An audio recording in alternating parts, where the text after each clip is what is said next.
आइए रुक करते हैं 5 मिनट में 5 खबरों पर। श्रीनगर में स्टेट इन्वेस्टिगेशन एजेंसी ने 8 जगहों पर छापे मारे हैं। ये कार्रवाई 1990 में कश्मीरी पंडित खातून सरला भट्ट के अगवा और कत्ल के मामले में हो रही है। इस कार्रवाई में एसआईए ने जेल में बंद यासीन मलिक के घर पर भी तफ्तीश की है। बता दें कि सरला भट्ट की लाश श्रीनगर शहर में मिली थी, जो अप्रैल 1990 में सोहरा वाक़ शेर Kashmir institute of medical sciences के अपने हॉस्टल से लापता हुई थी। जेकेएलएफ के साबिक लीडर पीर नूरुल हक शाह उन लोगों में शामिल है जिनके घरों पर तलाशी की कार्रवाई की गई है। बता दें कि एजेंसी ने हाल ही में इस मामले की जांच अपने हाथों में ली थी। वहीं जम्मू कश्मीर के सियासी लीडरान ने इस मामले पर अपने रद्द अमल का इजहार किया। आइए सुनते हैं। पूरा हिंदुस्तान सरला भट्ट को इंसाफ दिलाने के लिए सड़कों पर उतरा था और आज भी पूरा जम्मू कश्मीर, पूरा हिंदुस्तान सरला भट्ट के उन जख्मों को नहीं भूला है। 35 साल बाद ही सही, लेकिन सरला भट्ट का वो केस वापस खुला। यकीनन शहीद सरला भट्ट को, उनकी रूह, उनकी आत्मा को शांति मिलेगी।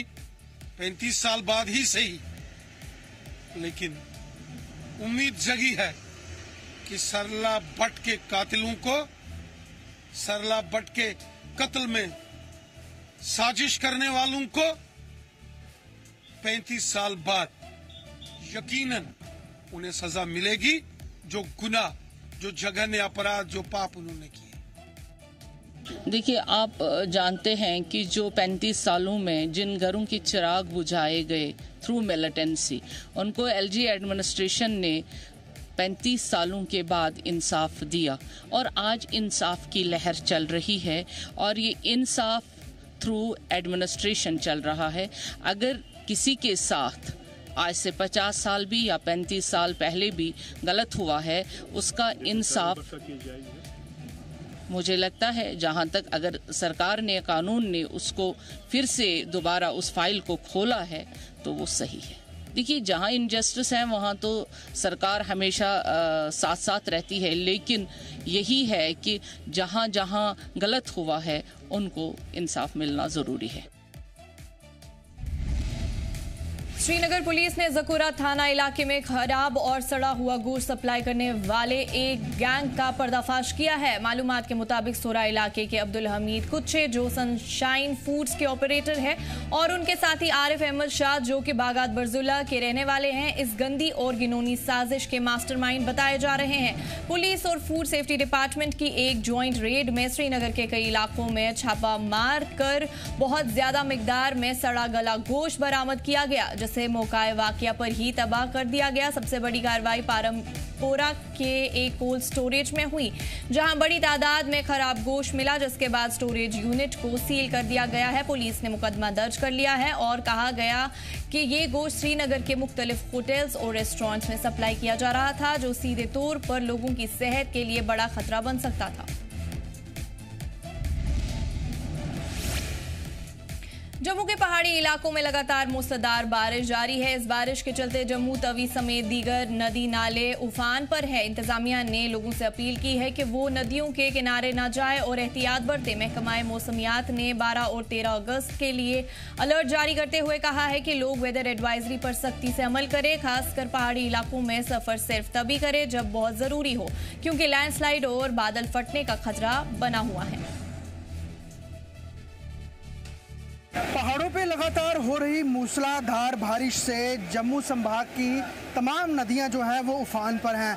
इस समय मैं जम्मू के प्रमुख तवी नदी के किनारे खड़ा हूं और लगातार तवी नदी का जलस्तर जो है वो बढ़ रहा है। इस बीच जो मौसम विभाग है उसने भी एक अलर्ट जारी किया है कि 12 और 13 अगस्त को जम्मू कश्मीर के ऊपरी इलाकों में और मैदानी इलाकों में काफ़ी ज़्यादा बरसात हो सकती है। अगर मेरे इस ओर अगर आप देखेंगे, यहाँ पर आपको तवी नदी का लगातार जलस्तर बढ़ता हुआ नज़र आ रहा होगा। पानी का बड़ा रौद्र रूप भी नज़र आ रहा होगा और ये पानी बढ़ोतरी की इस समय स्थिति पे नज़र आ रहा है। अगर हम बात कर ले पैरेलली चिनाब की बात करें, वो भी उफन रहा है क्योंकि चिनाब और तवी में आने वाली जितनी भी नदियाँ हैं वो सभी जो है वो इस समय काफ़ी ज़्यादा वहाँ पे बरसात के कारण जल भराव ज़्यादा नज़र आ रहा है।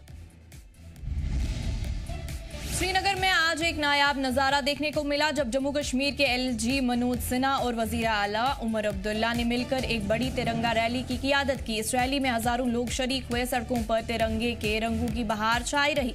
रैली में देशभक्ति के गीत गूंजे और माहौल में खुशी और जज्बा साफ नजर आया। ये रैली आज़ादी के जश्न से पहले की एक खास तैयारी थी जिसमें कश्मीर की तरक्की, एकता और अमन का पैगाम आम किया गया। इस मौके पर सीएम उमर अब्दुल्ला ने कहा कि जिन लोगों ने अपने आज को तिरंगे के लिए कुर्बान किया वही तिरंगे की असली हिफाजत करने वाले हैं। उन्होंने जोर दिया कि हमारा तिरंगा हमारी शान है जिसे हर हाल में बचाना और एजाज देना जरूरी है। वहीं एलजी मनोज सिन्हा ने ऑपरेशन सिंदूर और महादेव में कामयाब जवानों, पुलिस और सिक्योरिटी फोर्सेस की सराहना की। उन्होंने कहा कि इन बहादुरों ने पहलगाम आतंकी हमले का जवाब देकर मुल्क की इज्जत बचाई है। जिन लोगों ने इस झंडे के लिए, इस तिरंगे के लिए अपनी जान की कुर्बानी दी, जिन लोगों ने इस तिरंगे की रखवाली के लिए अपने कल की परवाह नहीं की, अपने आज को कुर्बान किया या अपने आज को कुर्बान करने के इरादे के साथ वो किसी ना किसी बेल्ट फोर्स के साथ जुड़ गए, उन्होंने कभी ये नहीं सोचा कि मैं अकेले क्या कर सकता हूं। जरूरी नहीं है कि हम सब मिलके कुछ करें, अकेले में भी हम में वो ताकत है कि हम इस झंडे की आन, इस झंडे की शान, उसको बरकरार रखें, उसको मौजूद रखें, उसमें और इजाफा करें। हमारे यहाँ तो कहा गया कि मेरी शान है तिरंगा, मेरी जान है तिरंगा, मिट जाऊं मैं वतन पर अरमान है तिरंगा, जितना लहू है तन में संकल्प है ये मन में, झुकने कभी न दूंगा ईमान है तिरंगा, झुकने कभी न दूंगा ईमान है तिरंगा।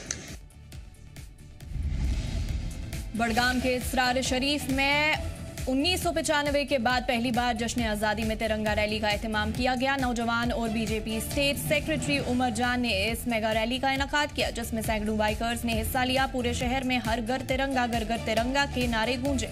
उमर जान ने कहा ये रैली शहीदों को एजाज देने और मुल्क से मोहब्बत जताने की कोशिश है।